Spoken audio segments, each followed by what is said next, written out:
જય Hind. Only first ચેનલમાં તમારા દરેક મિત્રોનું હાર્દિક સ્વાગત છે. તો આજે આપણે વિડીયોમાં જોઈએ કે પોલીસ કોન્સ્ટેબલ, પીએસઆઈ અને એએસઆઈ જે મિત્રો પરીક્ષા છે, પરીક્ષા ટૂંક જ સમયમાં આવી રહી છે. તો પરીક્ષાની પૂર્વ તૈયારી મિત્રો આપણે તમારા સમક્ષ કેટલા વિડીયો મૂકવાની શરૂઆત કરી છે. અને આજે મિત્રો જે આપણે વિડીયો છે, વિડીયો મિત્રો ભાગ નંબર 11 નંબરનો છે, કે જેની અંદર તમને ભારતના બંધારણ વિશે મિત્રો પ્રશ્નો મળી રહેશે. અને આ પ્રશ્નો છે મિત્રો બંધારણ વિશે છે. અને દરેક વિડીયો મિત્રો આપણે તમને 30 પ્રશ્નો પ્રોવાઈડ કરીએ છીએ. અને એ પણ એમસીક્યુ પ્રકારના પ્રશ્નો છે, જે આગળની જે ઘણી બધી પરીક્ષાઓ લેવાઈ ચૂકી છે એમાં પૂછાયેલા પ્રશ્નો છે. એટલે કે વેરી મોસ્ટ ઇમ્પોર્ટન્ટ પ્રશ્નો છે, જે તમારા માટે ખૂબ જ ઉપયોગી થઈ પડશે. તો વિડીયો પૂરેપૂરો જોજો. તો શરૂઆત કરીએ આપણે વિડીયોની. ભાગ નંબર છે મિત્રો આજે 11મા નંબરનો, અને એ તમને ખૂબ જ ઉપયોગ થઈ છે. તો શરૂઆત કરીએ આપણે વિડીયો. જોઈએ આજનો પ્રશ્ન છે કે સંસદની સંયુક્ત બેઠકનું સંચાલન કોણ કરે છે? સંસદની સંયુક્ત બેઠકનું સંચાલન કોણ કરે છે? તો મિત્રો કોણ કરે? જવાબ આવશે ઓપ્શન ડી, લોકસભાના અધ્યક્ષ. કોણ કરે છે? લોકસભાના અધ્યક્ષ એટલે કે સ્પીકર કરે છે. ઓપ્શન ડી જવાબ બનશે. જોઈએ પ્રશ્ન આપણે આગળ ચર્ચા કરીએ. શું છે પ્રશ્ન? પ્રશ્ન છે કે કેન્દ્ર સરકાર અને રાજ્ય સરકારોએ, શું છે પ્રશ્ન? કેન્દ્ર અને રાજ્ય સરકારોએ 6 થી 14 વર્ષની વય જૂથના તમામ બાળકોને મફત અને ફરજિયાત શિક્ષણ જે મેળવવાનો અધિકાર છે, અધિકાર સંબંધિત કાયદો મિત્રો ક્યારથી અમલમાં મૂક્યો છે? તો ક્યારથી મૂક્યો છે? જવાબ આવશે ઓપ્શન ડી. ક્યારે મૂક્યો? ઈસવીસન 2009થી. ક્યારે? ઈસવીસન 2009થી. જવાબ આવશે ઓપ્શન ડી. કેન્દ્ર અને તમામ રાજ્ય સરકારોએ 6 થી 14 વર્ષના થી નીચેના મિત્રો જે બાળકો હોય, એટલે કે એને અંદર વય જૂથના બાળકો હોય, એને તમામ બાળકોને મફત અને ફરજિયાત શિક્ષણ પૂરું પાડવું જોઈએ એવો અધિકાર છે, અધિકાર સંબંધી કાયદો એ ઈસવીસન 2009થી અમને પ્રોવાઈડ કર્યો છે. જવાબ આવશે ઓપ્શન ડી, ઈસવીસન 2009માં. જો પ્રશ્ન આપણે શું છે પ્રશ્ન આગળ? પ્રશ્ન છે કે ભારતના બંધારણમાં નાગરિકોની કેટલી ફરજો દર્શાવેલ છે? કેટલી ફરજો છે? અને આ પ્રશ્ન છે જીપીએસસી ક્લાસ 2ની અંદર 16/4/2017 જ્યારે પરીક્ષા લેવાઈ હતી એમાં પૂછાયેલો પ્રશ્ન છે. તો ભારતના બંધારણની અંદર નાગરિકોની ટોટલ 11 ફરજો, કેટલી? 11 ફરજો દર્શાવેલ છે. જવાબ આવશે ઓપ્શન સી, 11 ફરજો. ઓપ્શન સી જવાબ. જોઈએ પ્રશ્ન આપણે આગળ ચર્ચા કરીએ. શું છે પ્રશ્ન? કે રાષ્ટ્રપતિ કેટલા વર્ષની મુદત માટે ચૂંટાય છે? રાષ્ટ્રપતિ કેટલા વર્ષની મુદત માટે ચૂંટાય છે? તો જવાબ આવશે ઓપ્શન સી, 5 વર્ષ માટે. ઓપ્શન સી જવાબ, 5 વર્ષ માટે. કેટલા વર્ષ માટે? 5 વર્ષ માટે. જોઈએ પ્રશ્ન આપણે આગળ કે નીચેના પૈકી શું છે? નીચેના પૈકી કયા અનુચ્છેદથી વડી અદાલતોને રીટ આપવામાં આવે છે? નીચેના પૈકી સંવિધાનના કયા અનુચ્છેદથી વડી અદાલતની રીટ સ્વીકારવાની હકુમત પ્રાપ્ત થાય છે? અને આ પ્રશ્ન છે પ્રશ્ન નાયબ મામલતદાર એટલે કે ડીવાયએસઓ તારીખ 13/11/2016 રોજ જ્યારે પરીક્ષા લેવાઈ હતી એમાં પૂછાયેલો પ્રશ્ન છે. તો જે નીચે આપવામાં આવે છે એમાં પૈકી સંવિધાનના અનુચ્છેદ નંબર 226થી વડી અદાલતને રીટ સ્વીકારવાની હકુમત પ્રાપ્ત થાય છે. તો જવાબ આવશે ઓપ્શન બી, 226 અનુસાર. જોઈએ પ્રશ્ન આપણે આગળ ચર્ચા કરીશું. જે પ્રશ્ન છે કે બંધારણ સંપૂર્ણપણે અમલમાં ક્યારે આવ્યું? તો એનો જવાબ છે ઓપ્શન બી, 26 જાન્યુઆરી ઈસવીસન 1950માં. ક્યારે? ઈસવીસન 1950માં 26 જાન્યુઆરી ઈસવીસન 1950ના દિવસે સંપૂર્ણ બંધારણ અમલમાં આવ્યું હતું. જવાબ છે ઓપ્શન બી, 26 જાન્યુઆરી ઈસવીસન 1950. ઓપ્શન બી જવાબ. જોઈએ પ્રશ્ન આપણે આગળ ચર્ચા કરીએ. શું જે પ્રશ્ન છે કે રાજ્યપાલના હોદ્દાની મુદત કેટલી હોય છે? રાજ્યપાલના હોદ્દાની મુદત કેટલી હોય છે? અને જવાબ છે શું છે કે જીપીએસસી 12 પ્રતિબંધ ઓફિસર 8/1/2017 રોજ જે પરીક્ષા લેવામાં આવી હતી એની અંદર પૂછાયેલો પ્રશ્ન છે. તો રાજ્યપાલના હોદ્દાની મુદત એ એબીસી બધા, એટલે તમામ જે મિત્રો અહીંયા મુદ્દા આપે છે એ સાચા છે. એટલે જવાબ શું બનશે કે રાષ્ટ્રપતિની ખુશી હોય ત્યાં સુધી, એટલે કે રાષ્ટ્રપતિ જ્યાં સુધી ઈચ્છતા હોય ત્યાં સુધી. ત્યારબાદ હોદ્દો ધારણ કરે તે તારીખથી 5 વર્ષ સુધી, અથવા તો મુખ્યમંત્રી અને પ્રધાનમંત્રીની ખુશી હોય ત્યાં સુધી રાજ્યપાલ હોદ્દાની મુદત માટે રહી શકે. તમામ જે છે સાચા છે. જવાબ બનશે ઓપ્શન ડી. ઓપ્શન ડી જવાબ બનશે. જોઈએ પ્રશ્ન આપણે આગળ ચર્ચા કરીશું. જે પ્રશ્ન છે કે ઈસ્ટ ઇન્ડિયા કંપનીના, શું છે પ્રશ્ન? ઈસ્ટ ઇન્ડિયા કંપનીના વેપારના હકો નીચે દર્શાવેલ કયા કાયદાથી નાબૂદ કરવામાં આવ્યા છે? અને જીપીએસસી ક્લાસ 1 તારીખ 15/1/2017 જ્યારે પરીક્ષા લેવામાં આવી હતી એમાં પૂછાયેલો પ્રશ્ન છે. તો ઈસ્ટ ઇન્ડિયા કંપનીના વેપાર હકો જે નીચે દર્શાવેલ છે એમાંથી જે કાયદો છે એ કાયદા નંબર ચાર્ટર એક્ટ નંબર ઈસવી 1813ની અંદર શું છે? ઈસવી 1813 છે એ નાબૂદ કરવામાં આવે છે. જવાબ છે ઓપ્શન બી, ચાર્ટર એક્ટ 1813 એ નાબૂદ કરવામાં આવ્યા છે કાયદાથી.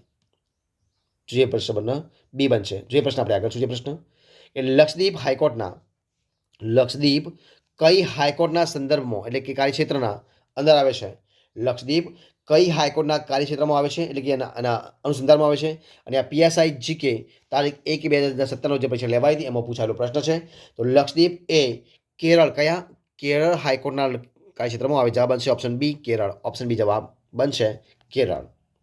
પ્રશ્ન આપણે આગળ ચર્ચા કરીએ કે રાજ્યના એડવોકેટ શું છે પ્રશ્ન છે કે રાજ્યના એડવોકેટ જનરલ એટલે કે રાજ્યના મુખ્ય કાયદા અધિકારી ના કાર્યો એના ફરજોના સંબંધમાં નીચેના પૈકી કઈ બાબત બંદોબસ્તી નથી? ત્યાંથી જો નથી એવું પૂછ્યું છે, કઈ નથી એવું પૂછ્યું છે. અને આ પ્રશ્ન બિન સચિવાલય ક્લાર્ક તારીખ 21/12/2014 રોજ પ્રશ્ન પૂછાયેલો છે. મિત્રો ફરીથી કહું છું કે ધ્યાનથી જોજો, નથી પૂછ્યું છે એવું નથી પૂછ્યું. તો કોણ નથી? તો રાજ્યના એડવોકેટ જનરલ એટલે કે રાજ્યના મુખ્ય કાયદા અધિકારી એના કાર્યો એની ફરજો એ સંબંધમાં તો અહીંયા જવાબ હશે ગૃહમાં તેઓ મત આપી શકે છે. આ વિધાન સાચું નથી. ગૃહમાં મત આપી શકે છે વિધાન સાચું નથી. બાકી રાજ્યપાલ તેઓને નિમે છે, સાચી વાત છે. રાજ્ય વિધાન ગૃહની કાર્યવાહીમાં ભાગ લેવાનો અધિકાર પણ છે એમને. રાજ્યને કાયદાકીય બાબતોની સલાહ પણ આપે છે. પરંતુ નથી એ પૂછ્યું છે એટલા માટે જવાબ છે ઓપ્શન ડી ગૃહમાં તેઓ મત આપી શકે છે. આ વિધાન ખોટું છે એટલે કે ઓપ્શન ડી જવાબ બનશે. જોઈએ પ્રશ્ન આપણે આગળ ચર્ચા કરીએ. શું છે પ્રશ્ન છે કે નીચેનામાંથી બંધારણની કઈ કલમ નીચે ભારત સરકાર કે રાજ્ય સરકાર સામે કોર્ટમાં કેસ આવી શકે છે? તો કલમ નંબર 32 ઓપ્શન એ જવાબ આવશે કલમ નંબર 32 અનુસાર બંધારણની કલમ છે. તો કલમ નંબર 32 બંધારણની કલમ અનુસાર ભારત સરકાર અને રાજ્ય સરકાર સામે કોર્ટમાં કેસ ચલાવી શકાય છે. જવાબ આવશે ઓપ્શન એ કલમ નંબર 32 અનુસાર. જોઈએ પ્રશ્ન આપણે આગળ. શું છે પ્રશ્ન કે ભારતના બંધારણ દ્વારા સ્વીકૃત સત્યમેવ જયતે રાષ્ટ્રીય સૂત્ર નીચેના પૈકી કયા પ્રાચીન ગ્રંથમાંથી લેવામાં આવ્યું છે? અને આ પ્રશ્ન બિન સચિવાલય ક્લાર્ક તારીખ 21/12/2014 રોજ જ્યારે પરીક્ષા લેવાય તેમાં પૂછાયેલો પ્રશ્ન છે. તો ભારતના બંધારણ દ્વારા સ્વીકૃત સત્યમેવ જયતે રાષ્ટ્રીય એક સૂત્ર છે અને સૂત્ર એ પ્રાચીન ગ્રંથ છે જેનું નામ છે મુંડકો ઉપનિષદ. કયો છે? મુંડકો ઉપનિષદ. જવાબ આવશે ઓપ્શન બી એમાંથી લેવામાં આવ્યું છે. એમાંથી લેવામાં આવ્યું છે ઓપ્શન બી જવાબ આવશે મુંડકો ઉપનિષદ એમાંથી લેવામાં આવ્યું છે. જોઈએ પ્રશ્ન આપણે આગળ ચર્ચા કરીએ કે વિધાનસભાના શું છે પ્રશ્ન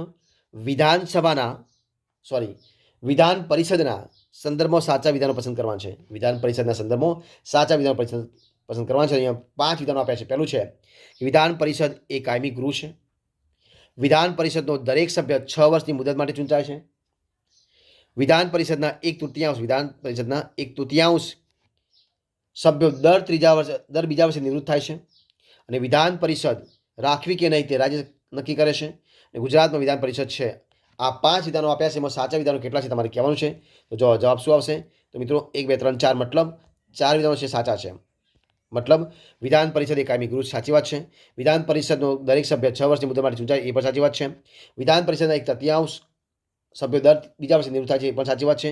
અને વિધાન પરિષદ રાખવી કે નહીં તે રાજ્ય નક્કી કરે છે સાચી વાત છે. પરંતુ ગુજરાતમાં વિધાન પરિષદ નથી, વિધાન નહીં આવે એટલે જવાબ આવશે 1 2 અને 3 4. 1 2 3 4 જે છે એ સાચું બનશે. અહીંયા આપ્યા જો ઓપ્શન આપ્યા છે ઓપ્શન સી બનશે. 1 2 3 4 એ સાચી વાત બનશે. ઓપ્શન સી જવાબ.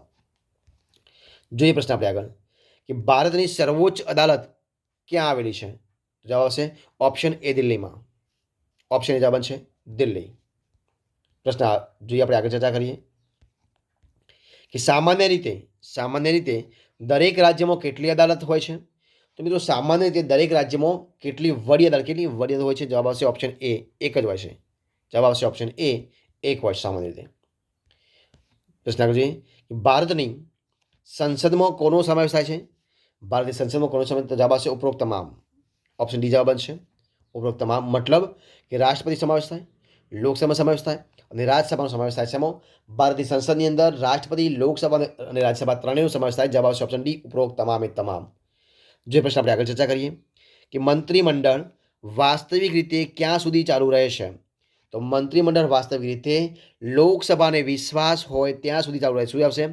લોકસભાને વિશ્વાસ હોય ત્યાં સુધી ચાલુ રહે. જવાબ આવશે ઓપ્શન સી લોકસભાને વિશ્વાસ હોય ત્યાં સુધી. ઓપ્શન સી જવાબ. કઈ ભારતીયોની એકમાત્ર શ્રેણીને પોસ્ટલ બેલેટનો ઇલેક્ટ્રોનિક ઉપયોગ કરવા દેવામાં આવે છે? તો જીપીએસસી સોશિયલ વેલફેર ઓફિસર તારીખ 1/2017 રોજ જે પરીક્ષા લેવાની હતી એમાં પૂછાયેલો પ્રશ્ન છે. તો ભારતીય સશસ્ત્ર દળો હોય છે એ દળોને એકમાત્ર શ્રેણી પોર્ટલ બેલેટનો ઇલેક્ટ્રોનિક ઉપયોગ કરવા દેવામાં આવે છે. તો આ છે ભારતીય સશસ્ત્ર દળો. જવાબ આવશે ઓપ્શન એ જવાબ બનશે. જોઈએ પ્રશ્ન આગળ કે સંસદની બેઠક હોય ત્યારે રાષ્ટ્રપતિએ કરેલ વટહુકમ ક્યારે અસરકારકતા ગુમાવે છે? અને આ પ્રશ્ન જીપીએસસી મ્યુનિસિપલ ચીફ ઓફિસર તારીખ 26/2/2017 જ્યારે પરીક્ષા લેવાતીમાં પૂછાયેલો પ્રશ્ન છે. તો મિત્રો સંસદની બેઠક હોય ત્યારે રાષ્ટ્રપતિએ કરેલ વટહુકમ એ 6 અઠવાડિયાના અંતે ક્યારે 6 અઠવાડિયાના અંતે અસરકારકતા ગુમાવે છે. જવાબ આવશે ઓપ્શન બી 6 અઠવાડિયાના અંતે. ઓપ્શન બી જવાબ બનશે. જોઈએ પ્રશ્ન આપણે આગળ ચર્ચા કરીશું. જે પ્રશ્ન છે કે બંધારણ સભાના સ્થાયી અધ્યક્ષ તરીકે કોની પસંદગી કરવામાં આવી હતી? તો રાજેન્દ્ર પ્રસાદની. જવાબ આવશે ઓપ્શન બી રાજેન્દ્ર પ્રસાદ. ઓપ્શન બી જવાબ બનશે રાજેન્દ્ર પ્રસાદની. જોઈએ પ્રશ્ન આપણે આગળ ચર્ચા કરીએ કે રાજ્યસભામાં ગૃહનું કામકાજ હાથ ધરવા કેટલા સભ્યોની હાજરી જરૂરી છે? પ્રશ્ન જીપીએસસી પ્રિલિમની અંદર 2014ની અંદર પૂછાયેલો પ્રશ્ન છે. તો રાજ્યસભામાં ગૃહનું કામકાજ હાથ ધરવા માટે એ 1 સભ્યોની હાજરી જરૂરી છે. કેટલી છે? 1 સભ્યોની હાજરી જરૂર. જવાબ આવશે ઓપ્શન બી 1 સભ્યો. જોઈએ પ્રશ્ન આપણે આગળ ચર્ચા કરીએ કે ભારતમાં શું છે કે ભારતમાં ટેલિગ્રામ એટલે કે તાર સેવા સૌપ્રથમ ક્યાંથી શરૂ થઈ હતી? જવાબ આવશે option A Kolkata diamond harbour વચ્ચે. કયો આગળ? કોલકાતા ડાયમંડ હાર્બર વચ્ચે શરૂઆત થઈ હતી. જવાબ આવશે ઓપ્શન એ જવાબ બનશે. જોઈએ આપણે પ્રશ્ન આગળ ચર્ચા કરીએ કે રાજ્યમાં કોના નામે વહીવટ ચાલે છે? રાજ્ય હોય તો રાજ્યમાં કોના નામે વહીવટ ચાલે છે? તો જવાબ આવશે ઓપ્શન સી રાજ્યપાલના નામે. કોના? રાજ્યપાલના નામે. અને દેશમાં તો રાષ્ટ્રપતિ નામે. દેશમાં દેશ હોય તો રાષ્ટ્રપતિના નામે ચાલે છે. બરોબર છે. જવાબ આવશે ઓપ્શન સી રાષ્ટ્રપતિ નામે. ત્યારબાદ જોઈએ આપણે આગળ પ્રશ્ન કે સંસદનું નીચલું ગૃહ કયા નામે ઓળખાય છે?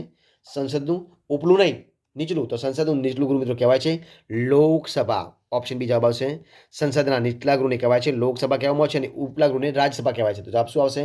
Option B Lok Sabha. પ્રશ્ન આપણે આગળ ચર્ચા કરીએ કે વડી અદાલતના ન્યાયાધીશ કોને ઉદ્દેશીને રાજીનામું આપે છે? તો મિત્રો વડી અદાલતના ન્યાયાધીશ એ રાષ્ટ્રપતિને ઉદ્દેશીને રાજીનામું આપે છે. કોને ઉદ્દેશીને? રાષ્ટ્રપતિને ઉદ્દેશીને રાજીનામું આપે છે. જવાબ આવશે ઓપ્શન સી રાષ્ટ્રપતિને. પ્રશ્ન આપણે આગળ ચર્ચા કરીએ કે ભારતના સંવિધાનમાં 42મા સુધારા દ્વારા કયા અનુચ્છેદથી નાગરિકની મૂળભૂત ફરજોનો સમાવેશ કરવામાં આવ્યો છે? અને આ પ્રશ્ન બિન સચિવાલય ક્લાર્ક તારીખ 21/12/2014 રોજ જ્યારે પરીક્ષા લેવાઈ હતી એમાં પૂછાયેલો પ્રશ્ન છે. તો ભારતના સંવિધાનની અંદર 42મા સુધારા દ્વારા અનુચ્છેદ નંબર 51 ક શેમાં 51 કની અંદર નાગરિકની મૂળભૂત ફરજોનો સમાવેશ કરવામાં આવે. જવાબ આવશે ઓપ્શન એ 51 કની અંદર. ઓપ્શન એ જવાબ બનશે. જોઈએ પ્રશ્ન આપણે આગળ ચર્ચા કરીએ કે ભારતના બંધારણીય વડા કોણ છે? ભારતના બંધારણીય વડા કોણ છે? તો જવાબ આવશે ઓપ્શન ડી રાષ્ટ્રપતિ છે. ઓપ્શન ડી જવાબ બનશે રાષ્ટ્રપતિ. જોઈએ પ્રશ્ન આપણે આગળ ચર્ચા કરીએ કે ભારતના પ્રથમ ઉપરાષ્ટ્રપતિ ખાલી જગ્યા હતા કોણ હતા? અને આ પ્રશ્ન નાયબ ચીફનીસ તારીખ 2/6/2015 રોજ પછી લેવાઈ હતી એમાં પૂછાયેલો પ્રશ્ન છે. તો ભારતના પ્રથમ ઉપરાષ્ટ્રપતિ હતા ડોક્ટર રાધાકૃષ્ણન. કોણ હતા? ઓપ્શન એ જવાબ બનશે ડોક્ટર રાધાકૃષ્ણન. ઓપ્શન બી જવાબ બનશે ડોક્ટર રાધાકૃષ્ણન હતા. જોઈએ પ્રશ્ન આગળ. સામાન્ય રીતે વિધાનસભામાં સભ્યોની સંખ્યા કેટલી હોય છે મિત્રો? તો સામાન્ય રીતે વિધાનસભાની અંદર 60થી ઓછી નહીં અને 500થી વધારે નહીં એટલી સંખ્યા હોય છે. એમાં વિધાનસભાની અંદર એટલી સંખ્યા હોય છે. જવાબ બનશે ઓપ્શન એ જવાબ બનશે 60થી ઓછી નહીં અને 500થી વધારે ના હોવી જોઈએ. ઓપ્શન જવાબ બનશે. અને આ વિડીયોનો છેલ્લો પ્રશ્ન જોઈએ મિત્રો આપણે ચર્ચા કરીએ. શું છે પ્રશ્ન કે દેશનું શાસન બંધારણ મુજબ થાય છે કે નહીં તે જોવાનું કાર્ય કોણ નક્કી કરે છે? તો દેશનું શાસન બંધારણ મુજબ થાય છે કે નહીં તે જોવાનું કાર્ય નક્કી કરે છે ન્યાયતંત્ર. ઓપ્શન સી જવાબ આવશે ન્યાયતંત્ર નક્કી કરે. જવાબ આવશે ઓપ્શન સી ન્યાયતંત્ર નક્કી કરે છે. મિત્રો આ રીતે આપણે અહીંયા આ વિડીયો સંપૂર્ણપણે પૂરો કરીએ છીએ. જો તમને મારો વિડીયો ગમ્યો હોય તો એને લાઈક કરો, કોમેન્ટ કરો, તમારા મિત્રો વિડીયો શેર કરો અને છેલ્લે ચેનલમાં નવા હોય ચેનલ સબસ્ક્રાઈબ ન કરી હોય તો ઓનલી ફોર સ્ટડી ચેનલને સબસ્ક્રાઈબ કરવા માટે વિનંતી છે. મારા વિડીયોને પહેલાંથી છેલ્લે સુધી જોવા માટે તમારા દરેક મિત્રોનો હું દિલથી ખૂબ ખૂબ આભાર માનું છું. ફરી મળીશું એક નવા વિડીયો સાથે, નવા ટોપિક સાથે. ત્યાં સુધી બની રહો. જય હિન્દ, જય ભારત, જય ગરવી Gujarat. All the best of luck.